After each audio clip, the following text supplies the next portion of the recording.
my name is Margret Asmuss. I've been involved with environmental issues since 1982, when I first was a summer student for the Saskatchewan Environmental Society. That was also when I first learned about climate change. I'm concerned about climate change because I'm a mother and a grandmother. My name is Wright, and I've been concerned about climate change for almost 20 years. I farm near Vanscoy, Saskatchewan, and I've been trying to take every action I can to reduce my impact to address the problem. Glenn and I are going to be having a conversation about how the climate crisis needs to make us evolve our culture, our attitudes, and the way that we do things. But before doing that, we'd like to acknowledge that we were on Treaty 6 territory, which is the traditional territory of the Cree, the Saulteaux, the Stoney, Dakota, and Nakota, as well as the traditional homeland of the Métis. In recognizing that we all have benefits and responsibilities under these agreements, we also acknowledge past and present harms and injustices, including the degradation to the land of this territory. Anybody who watches the news knows that extreme weather events are increasing. Just today, a report was released by the Copernicus Climate Change Service in Europe that confirms that 2023 was the hottest year on record, and that every day last year was at least 1 degree above the pre-industrial level. And this has an impact on climate and on weather patterns, and we can certainly see that when we watch the news. Last year was full of news about wildfires, torrential rains, heat waves. So worldwide, we see that there's a lot happening. In Canada, 80% of farmland is currently experiencing extremely dry conditions.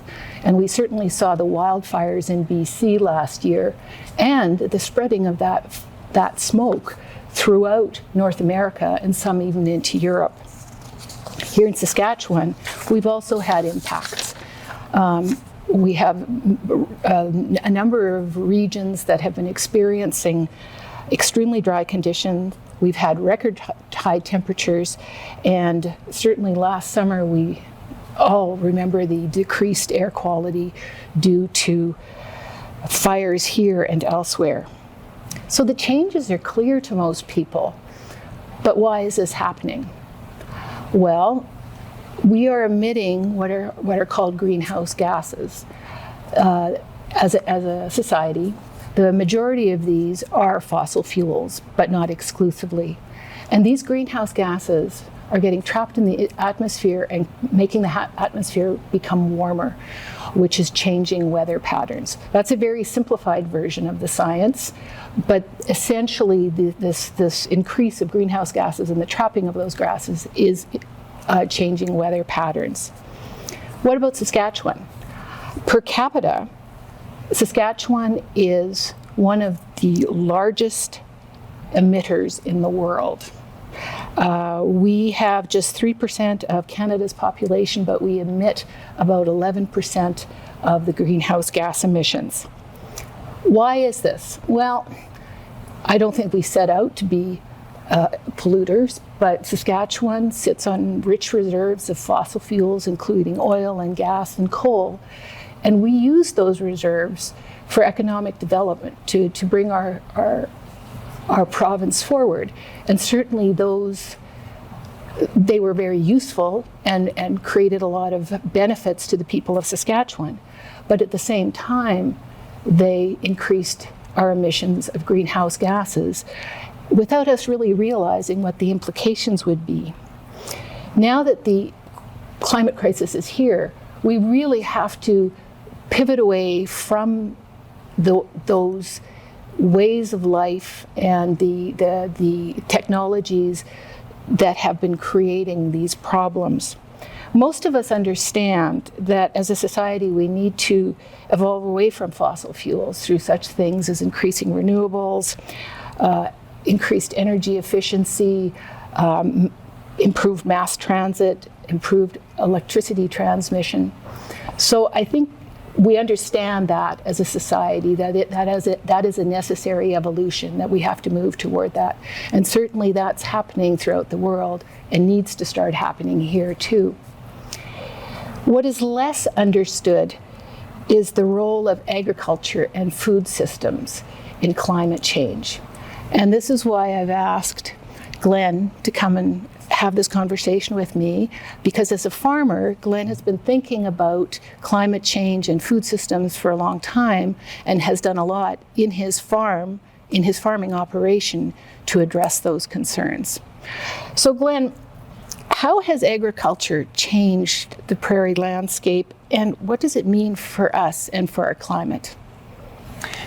Well, Margaret, the agriculture system in Saskatchewan has changed much like North America has, and that's really the result of two revolutions.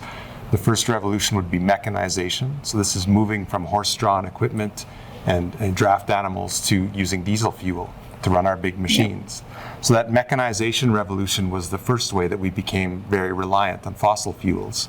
The second revolution, though, was a chemistry revolution, where we learned how to turn natural gas into nitrogen fertilizer. And that brought the green revolution, the more productive land by applying fossil fuel-based inputs to the land.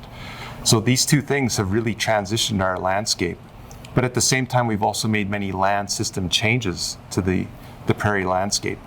What was once a grassland with many wetlands and prairie potholes that would hold water, most of those potholes in many cases have been filled in so that we've leveled the land and we've drained some of the wetlands so that we can make each acre more productive.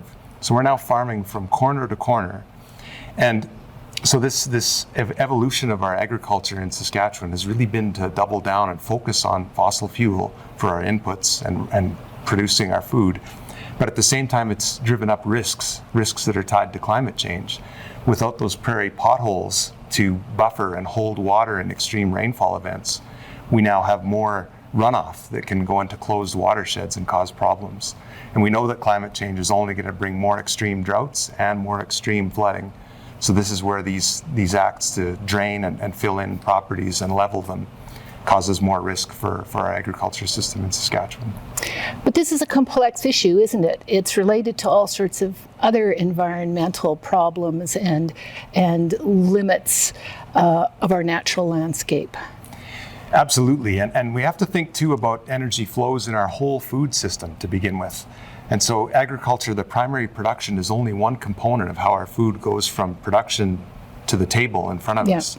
We have also all of the transportation, we have the processing, we have refrigeration, we have the marketing and the wholesaling and distributing, in addition to the preparation that happens in the home where we use energy to cook and prepare our foods. So what's happened is our whole food system has turned from what used to be an energy source where we would get energy from photosynthesis in the sun. It's now an energy sink because we were so reliant on fossil fuels to produce our food. And the real travesty here as well is about a third of our food is wasted throughout the whole food chain. So these are the things we need to tackle to make our food system more sustainable. We have to replace the fossil energy with clean energy, and we have to reduce our impacts and reduce the waste. Well, you're a farmer, and you've been thinking about this for 20 years, as you said. What has to change, and what have you changed? Well, if I could take a step back, Sure. The first thing I would say is that it is a very complicated system, and it's not just about climate change. Yes. And so I'd like to touch on a concept called the planetary boundaries. And this was introduced by the Stockholm Resilience Center in Sweden. And so what they did in 2009 is they kind of took a look at the Earth and they determined that there were 9 planetary boundaries that human activity is influencing. But just last year, they finally quantified a bunch of, like an assessment of each of these boundaries and found that 6 of the 9 are actually operating outside of a safe space, so beyond the sustainable operation of the planet. And what's really troubling for me as a farmer is that 5 of those 9 planetary boundaries impact our food system and our food production and agriculture. So these are things like climate change, certainly is one of them, but fresh water, land system change, biogeochemical flows. So this is the flows of nitrogen and phosphorus. This is the inorganic fertilizer that we're applying to grow our food system. And the last one is biodiversity. So as we've taken over and evolved and changed these landscapes to reduce the habitat and alter grasslands and eliminate wetlands, we're at the same time reducing habitat and reducing the biodiversity available for nature and some of the eco-services they provide, like pollinating bees and things of that nature. So from my perspective on my farm, I've been trying to think always of how do I reduce my impact and how do I replace the fossil energy with clean energy? Okay, well, tell me about that a little bit and how that relates to the bigger picture, like what you think has to happen within the agriculture and food services industry, not food services industry, but the what's the right word? The food system chain, yes. Yeah. I think certainly as we electrify things, we're going to be using less energy, because when you electrify something, it generally uses a third to a quarter of the energy of a combustion process. So think of the transportation, moving the food from the fields to the processing plants. And likewise, if we clean up our electricity, instead of having fossil energy driving our electricity, if it becomes clean electricity, then all of the refrigeration and processing we do will become less emissions intensive.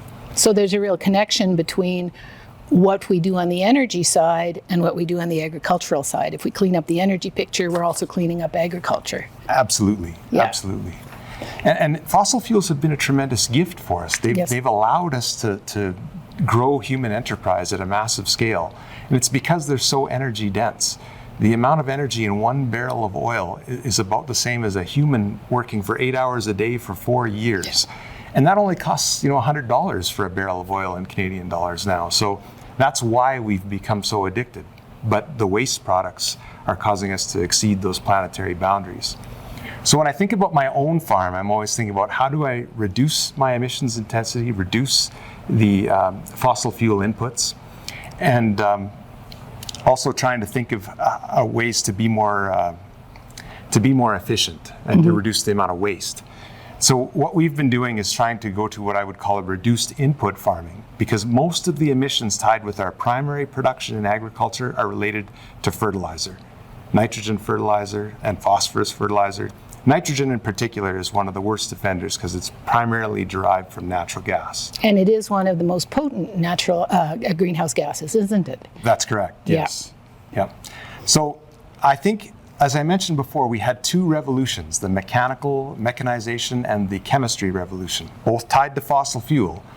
I think we're just beginning a third revolution, which I'll call the biological revolution. And so this is going to be a way for us to reduce our dependence on fossil fuel. So for instance, certain plants are able to fix nitrogen from the air, just because the air we breathe is 78% nitrogen. So these types of plants are often referred to as pulse crops. So these are things like peas and lentils. So if we can incorporate more of those crops and grow them in an intercropping manner with others, then we can have nutrients come from the, excuse me, you can have nutrients coming from the pulse plants to make it bioavailable for others. Okay. Well, what about the use of animals? I mean, certainly the grasslands evolved with the buffalo. We no longer have them. What sort of role do they play in all of this?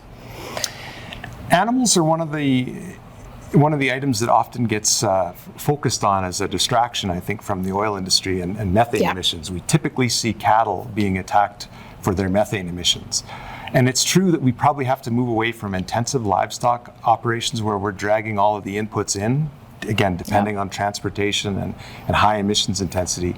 If we can get to animals that more replicated what used to happen in nature, grass-fed beef, for example. We also know that there's a really important relationship between building soil health and incorporating animals. So this is about building organic matter and providing nutrient use efficiency and growing the diversity of the bacteria, microbes, and fungi in the soil.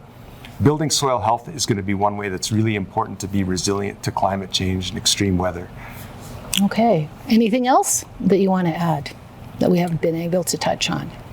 Well, I would say that it's really important to think not only about what individuals can do, but what the industrial system needs to do. And I think our farm has been a good demonstration of that, because I did take time to focus on installing renewable energy, doing a retrofit on my house, and eliminating the natural gas supply to our farm. So we now save about $6,000 a year in fossil fuels that we used to buy, and we've reduced our household emissions by about 10 metric tons per year. But the amount of change that happened on the farm in the grain crops that I grow by using less fertilizer is probably 10 times the amount of emissions. And so I think this is why we have to do everything all at once. We have to have individuals making action, but we need policy from governments to drive us towards that clean future that we need to accelerate. And how do we get to that future? Any last words of wisdom? Well, I guess my last words of wisdom would be that when you learn about the climate crisis and these other planetary boundaries, it's understandable to be afraid and to sometimes even be paralyzed with fear, or to become angry and get upset with corporations and governments, and that's justified. But I think of Dr. Martin Luther King, for example, and he didn't win people over with speeches talking about how he's fearful and angry. He never said, "I have a nightmare," for example. He said, "I have a dream." And that dream we need to focus on is clean energy, reducing our impacts, and replacing fossil energy with clean energy. And I think it's possible. We just have to accelerate towards it. Okay. Thanks a lot. You gave us a lot to think about. Thank you.